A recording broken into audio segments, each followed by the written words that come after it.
Hello hi guys నమస్తే అందరూ ఎలా ఉన్నారు? Welcome to one more recipe vlog. ఈరోజైతే నేను నెల్లూరు ఎర్రకారం రెసిపీతో వచ్చేసాను. ఈ కారం అయితే నెల్లూరులకు పక్కా తెలిసే ఉంటుందండి.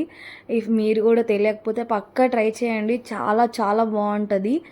సో ఇదైతే దోశ, ఇడ్లీ, వడ, బోండా అన్నిట్లోకి చాలా బాగుంటుంది.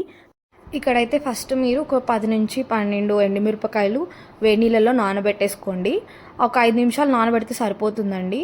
ఇక్కడ మిక్సీ జార్ తీసేసుకొని నానబెట్టిన ఎండుమిర్చి, వెల్లుల్లి రెబ్బలు, ఆనియన్ వేసేసుకొని, జీలకర్ర ఒక టీ స్పూన్, అది ఆప్షనల్, మీకు కావాలంటే వేసుకోండి లేకపోతే లేదు, అండ్ తగినంత సాల్ట్. ఈ వాటర్ మీరు ఏదైతే ఎండుమిర్చి నానబెట్టారో అది కన్సిస్టెన్సీ అడ్జస్ట్ చేసుకోవడానికి బాగుంటుంది.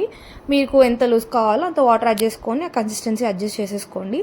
పోపు పెట్టినా బాగుంటుంది, పెట్టకపోయినా కూడా బాగానే ఉంటుంది. నాకు పోపుతో ఇష్టం, సో నేను ఇక్కడ పోపు పెట్టుకొని వేసుకుంటున్నాను. ఇది నార్మల్ ప్లెయిన్ గీ కారం దోశ బాగుంటుంది. అండ్ ఇఫ్ మీరు పల్లి చట్నీ ఏమైనా చేసుకుంటే అది ఎర్రకారం కలిపి నెయ్యేసి కలిపి వేసుకొని ట్రై చేయండి.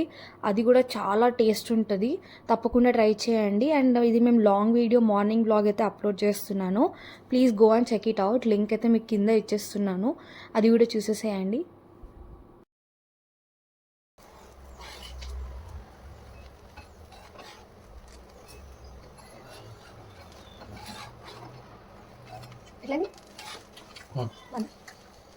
I hope you like this video. If మీకు వీడియో నచ్చితే ప్లీజ్ లైక్ చేసి, షేర్ చేసి, సబ్స్క్రైబ్ చేయండి.